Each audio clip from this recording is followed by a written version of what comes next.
नमस्कार दोस्तों। हरिधन जेठ की दोपहरी में ईख में पानी देकर आया और घर से बाहर ही बैठ गया। घर में से धुआं उठता नजर आ रहा था और साथ साथ छन छन की आवाजें भी आ रही थी। उसके दोनों साले उसके बाद आए और घर में चले गए। दोनों सालों के लड़के भी आए और उसी तरह अंदर दाखिल हो गए, लेकिन हरिधन अंदर न गया। इधर 1 महीने से उसके साथ यहाँ जो बुरा बर्ताव हो रहा था और विशेषकर कल उसे ऐसी फटकार सुननी पड़ी थी कि उसके पाँव में बेड़ियां सी डाले हुए था। कल उसकी सास ही ने कहा था कि मेरा जी तुमसे भर गया है, मैं तुम्हारी जिंदगी का ठेका लिए बैठी हूँ क्या। और सबसे बढ़कर अपने घरवाली के बुरे व्यवहार ने उसके हृदय के टुकड़े टुकड़े कर दिए। वह बैठी फटकार को सुनती रही, पर एक बार भी उसके मुंह से न निकला कि अम्मा तुम क्यों इनका अपमान कर रही हो। चुपचाप बैठी गट गट सुनती रही।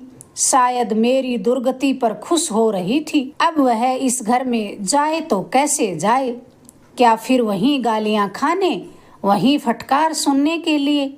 और आज इस घर में जीवन के 10 साल गुजर जाने पर यह हाल हो रहा है। मैं किसी से कम काम नहीं करता। दोनों साले मीठी नींद सोते रहते हैं और मैं बैलों को पानी सानी देता हूँ, घास काटता हूँ। यहाँ सब लोग पल पल पर चिलम पीते हैं। मैं आंखें बंद किए अपने काम में लगा रहता हूँ। संध्या समय पर घर वाले गाने बजाने चले जाते हैं। मैं घड़ी रात तक गायें भैंसें दोता हूँ। उसका यह पुरस्कार मिल रहा है कि कोई खाने को नहीं पूछता, उल्टे और गालियां ही मिलती हैं।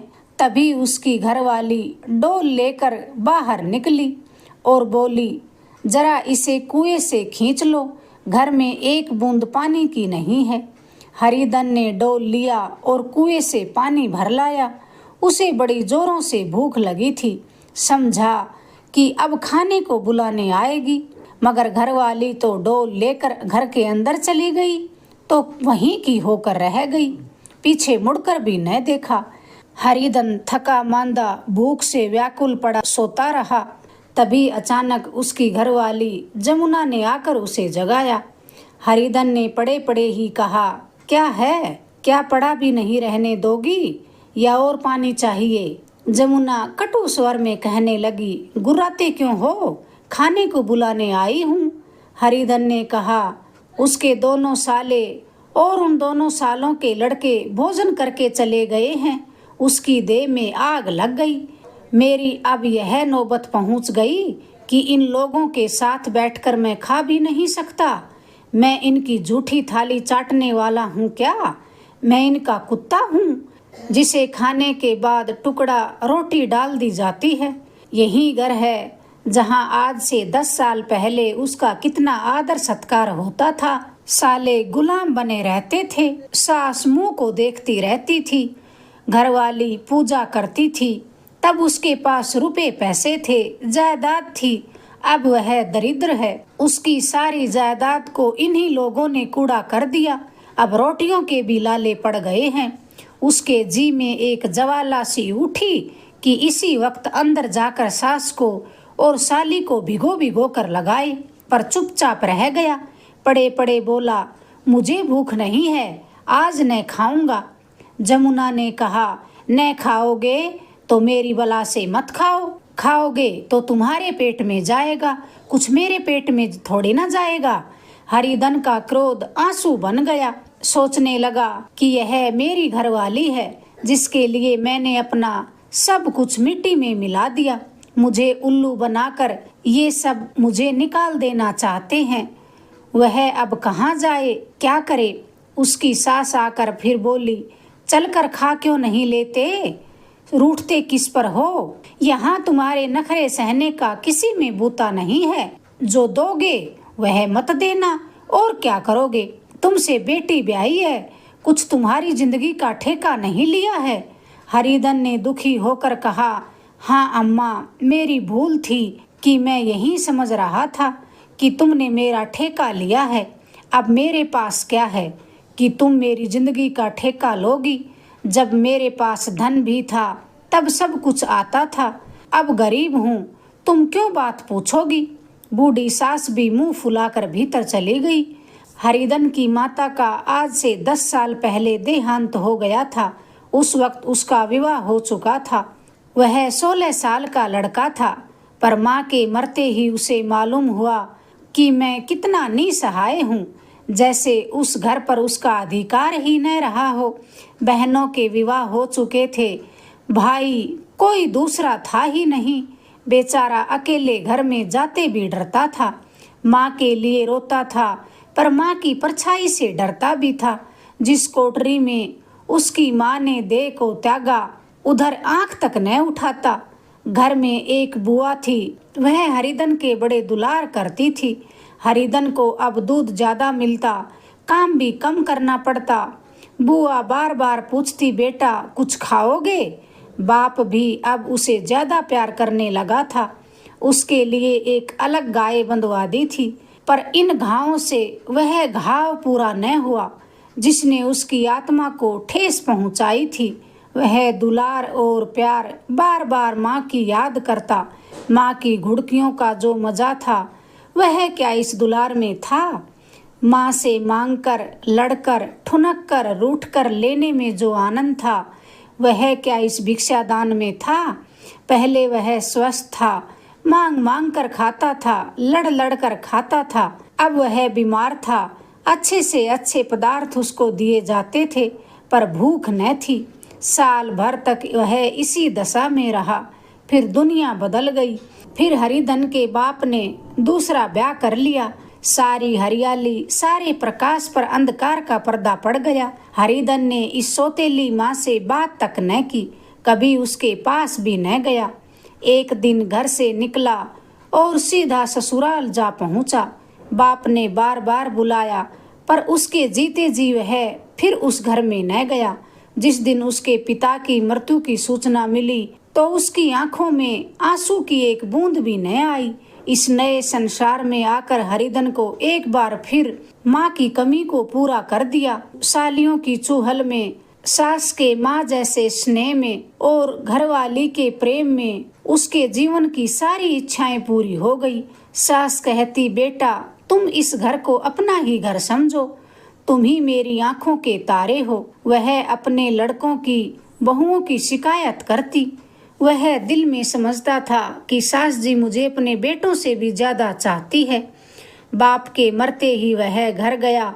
अपने हिस्से की जायदाद को बेच बाच कर थैली में रुपए लिए फिर दोबारा वह अपनी ससुराल आ पहुंचा। अब उसका आदर सत्कार दुगना हो गया।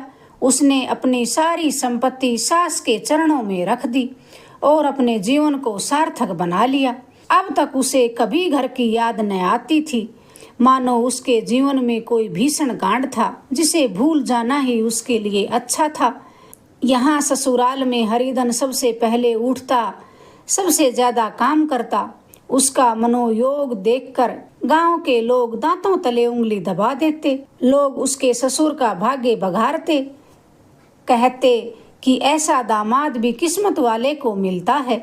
लेकिन ज्यों ज्यों दिन गुजरते गए उसका मान सम्मान घटता गया। पहले देवता था, फिर घर का आदमी बना, अंत में घर का दास हो गया। रोटियों के भी लाले पड़ गए, अपमान होने लगा। अगर घर के लोग भूखे मरते तो साथ उसे भी भूखा मरना पड़ता, लेकिन उसे फिर भी शिकायत न थी। अभी उसकी उम्र कुछ 25 साल की ही तो थी। इतनी उम्र इस घर में अब कैसे गुजरेगी। हरिधन तो उधर भूखा प्यासा चिंता में जल रहा था, इधर घर में सास जी और दोनों साले आपस में बातचीत में मग्न थे। जमुना भी हाँ में हाँ मिला रही थी। बड़े साले ने कहा, हम लोगों की बराबरी करता है, यह नहीं समझता किसी ने उसकी जिंदगी भर का बेड़ा थोड़ी ना उठा लिया है। 10 साल हो गए, 2-3 हजार खर्च नहीं हो गए होंगे। छोटे साले ने कहा, मजूर हो तो आदमी को झिड़के भी डांटे भी, अब इनसे क्या कहें, न जाने इनसे कब पिंड छूटेगा या छूटेगा भी नहीं। अपने दिल में समझते होंगे कि मैंने 2000 रुपए नहीं दिए, पर यह नहीं समझते कि उनके 2000 रुपये कब के उड़ चुके हैं। सवा सेर एक वक्त को चाहिए खाने के लिए। तभी सास गंभीर स्वर में बोली, बड़ी भारी खुराक है इसकी। जमुना अपनी माँ के सिर से जुएं निकाल रही थी। सुलगते हुए हृदय से कहने लगी, निकम्मे आदमी को खाने के सिवा और काम ही क्या रहता है। पड़े पड़े खाने की कोई बात नहीं, जिसको जितनी भूख हो उतना खाए, लेकिन कुछ काम तो करे। छोटे ने कहा, मैं तो एक दिन कह दूंगा, अब आप अपनी राह लीजिए, आपका कर्जा नहीं खाया हमने। जमुना भी अपने परिवार वालों की ऐसी ऐसी बातें सुनकर अपने पति से द्वेष करने लगी थी। अगर वह बाहर से 4 पैसे लाता तो इस घर में उसका कितना मान सम्मान होता। वह भी रानी बनकर रहती। न जाने क्यों कहीं बाहर जाकर काम करने से उसकी नानी मरती है। सच तो है, 2000 रुपये में क्या किसी को मोल ले लेंगे। 10 साल में 2000 रुपये होते ही क्या हैं। 200 रुपये ही तो साल के हिसाब से हुए। क्या 2 आदमी साल भर में 200 का ही खाएंगे। फिर कपड़े लत्ते दूध घी सब कुछ भी तो है। 10 साल हो गए, एक पीतल का छल्ला नहीं बना पाए हैं। घर से निकलते हैं तो जैसे इनके प्राण निकलते हैं। जानते हैं जैसे पहले पूजा होती थी वैसे ही जन्म भर होती रहेगी। यह नहीं सोचते कि पहले और बात थी, अब और बात है। बहू ही पहले ससुराल जाती है तो उसका कितना मान सम्मान होता है। उसके डोली से उतरते ही बाजे बजते हैं। गांव मोहल्ले की औरतें उसका मुंह देखने आती हैं और रुपए देती हैं। महीनों उसे घर भर में अच्छा खाने को मिलता है, अच्छा पहनने को मिलता है। कोई काम भी ज़्यादा नहीं करवाया जाता, लेकिन 6 महीने बाद कोई उसको पूछता तक नहीं। वह घर भर की नौकरानी बनकर रह जाती है। उनके घर में तो मेरी भी वही गति होती, फिर काहे को रोना। मुझे यह डांटता भी मारता भी, जब चाहता रखता और जब जी चाहता निकाल देता और खूब कसकर काम लेता। यह नहीं कि जब जी में आया कुछ काम करवाया और जब जी न आया तो पढ़कर सो जाने दिया। हरिधन भी इधर पड़ा पड़ा उनकी बातें सुनकर सुलग रहा था कि दोनों साले तभी बाहर आए और बड़े साले साहब बोले, उठो, तीसरा पहर ढल गया, कब तक सोते रहोगे, सारा खेत पड़ा है। हरिधन चट से उठ बैठा और गुस्से में बोला, क्या तुम लोगों ने मुझे उल्लू समझ लिया है। दोनों साले तो हक्के बक्के रह गए। जिस आदमी ने कभी जबान न खोली, हमेशा गुलामों की तरह हाथ बांधे हाजिर रहा, वह आज एक इतना स्वाभिमानी कैसे हो गया। यह उनको चौंका देने के लिए काफी था। कुछ जवाब न सूझा। हरिधन ने देखा कि दोनों सालों के कदम उखड़ गए हैं तो हरिधन ने चटाक से एक बात और कह दी, मेरी भी आंखें हैं, अंधा नहीं हूँ, न बहरा ही हूँ, छाती फाड़ कर काम करता हूँ और उस पर भी कुत्ता समझा जाता हूँ। ऐसे गधे कहीं और होंगे। अब बड़े साले भी गर्म हो गए, कहने लगे, तुम्हें किसी ने यहाँ बांध थोड़ी ना रखा है। अगर तुम चाहो कि जन्म भर बटेऊ बने रहो और तुम्हारा वैसा ही आदर सत्कार होता रहे तो हमारे बस की बात नहीं है। हरिधन ने फिर आंखें निकाल कर कहा, क्या मैं तुम लोगों से कम काम करता हूँ। बड़े ने फिर कहा, यह कौन कहता है। हरिधन बोला, तो तुम्हारे घर की यही नीति है कि जो सबसे ज्यादा काम करे वही भूखा मारा जाए। बड़े ने कहा, तुम खुद खाने नहीं गए, क्या तुम्हारे मुंह में कोई कोर डाल देता। हरिधन ने होठ चबाकर कहा, मैं खुद खाने नहीं गया, कहते तुम्हें लाज नहीं आती। छोटा साला बोला, हमारी बहन तुम्हें बुलाने आई तो थी। हरिधन की आंखों में तो खून उतर आया, दांत पीस कर रह गया। छोटे साले ने फिर कहा, अम्मा भी तो आई थी, तुमने कह दिया मुझे भूख नहीं तो वे क्या करती। सास भीतर से लपकी चली आ रही थी। यह बात सुनकर कहने लगी, कितना कहकर हार गई, कोई न उठे तो मैं क्या करूं। हरिधन की आंखों में गुस्सा उतर आया और कहने लगा, मैं तुम्हारे लड़कों का जूठा खाने के लिए हूँ।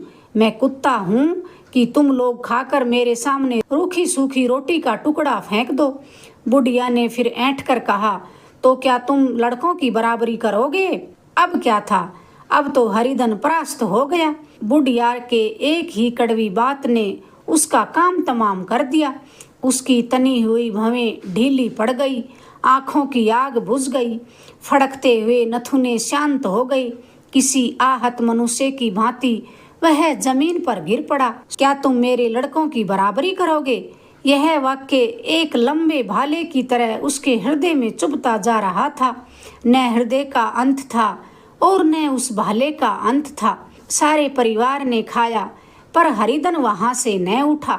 सास ने मनाया, सालियों ने मनाया, ससुर ने मनाया, दोनों साले मनाकर भी हार गए पर हरिधन न उठा।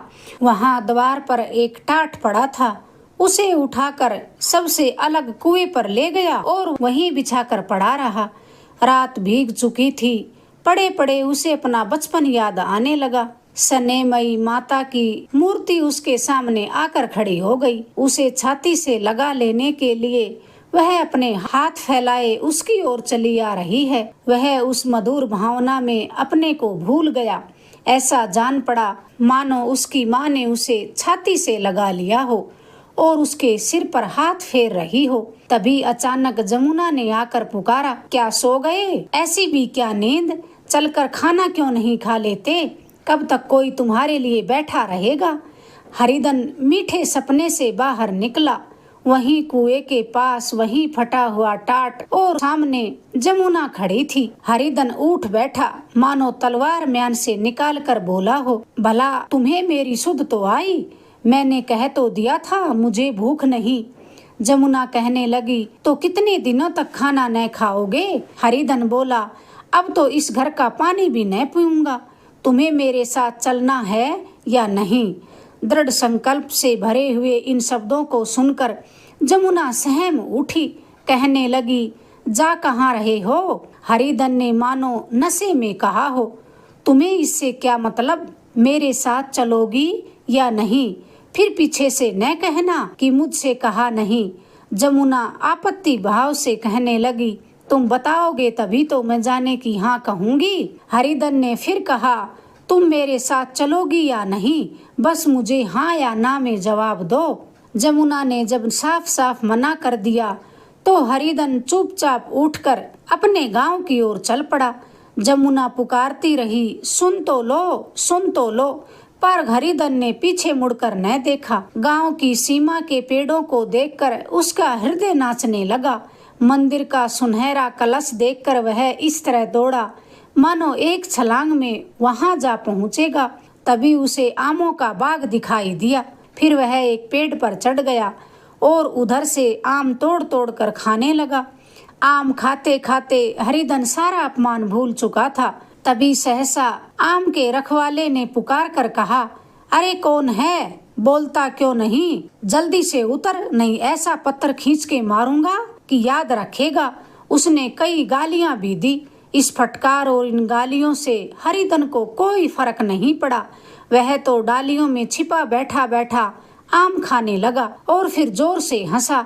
रखवाले को यह हंसी हरिधन के जैसी मालूम हुई, मगर फिर उसने सोचा कि हरिधन यहाँ कहाँ? वह तो ससुराल की रोटियां तोड़ रहा है। कितना हंसोड़ा था, कितना चुलबुला था, न जाने बेचारे का क्या हाल हुआ होगा। पेड़ की डाल से तालाब में कूद पड़ता था। अब गांव में ऐसा है ही कौन? फिर आम के रखवाले ने डांट कर कहा, वहाँ बैठे बैठे हंसते रहोगे तो आकर सारी हंसी निकाल दूंगा, नहीं तो सीधे नीचे उतर आओ। रखवाला गालियां देते जा रहा था कि तभी एक गुठली आकर उसके सिर पर लगी। रखवाला सिर सहलाता हुआ बोला, यह कौन शैतान है? नहीं मानता? ठहर, मैं अभी आकर तेरी खबर लेता हूँ। उसने अपनी लकड़ी नीचे रखी और बंदरों की तरह चटपट पेड़ पर चढ़ गया। देखा तो हरिधन बैठा मुस्कुरा रहा था। रखवाला चकित होकर बोला, अरे हरिधन, तुम यहाँ कब आए? इस पेड़ पर कब से बैठे हो? दोनों बचपन के मित्र गले मिले। मित्र कहने लगा, चलो हरिधन घर चलते हैं। हरिधन ने फिर पूछा कि गांव का क्या रंग ढंग है? हरिधन के मित्र मगरू ने कहा, सब सुख चैन से है भैया, तुमने तो जैसे इस गांव से नाता ही तोड़ लिया। इस तरह कोई भला अपना गांव छोड़ देता है? जब से तुम्हारे दादा मरे सारी गृहस्थी चौपट हो गई। 2 छोटे छोटे लड़के हैं। हरिधन बोला, अब उस गृहस्थी से मेरा क्या वास्ता भाई, मैं तो अपना सब कुछ बेच चुका हूँ, मजूरी तो मिलेगी न, तुम्हारी गैया ही चरा दिया करूँगा, मुझे खाने को दे देना। मगरू ने अविश्वास के भाव से कहा, अरे भैया कैसी बातें करते हो, तुम्हारे लिए तो जान हाजिर है जान। क्या ससुराल में अब न रहोगे? कोई चिंता नहीं, पहले तो तुम्हारा घर है, उसे संभालो, छोटे छोटे बच्चे हैं उनको पालो। तुम्हारी नई अम्मा से नाहक ही तुम डरते थे, बड़ी सीधी है बेचारी, उसे अपनी माँ समझो, तुम्हें पाकर तो वह निहाल हो जाएगी। अच्छा घरवाली को भी लाओगे? हरिधन ने कहा, उसका तो अब मैं मुंह न देखूंगा, मेरे लिए वह कब की मर चुकी है।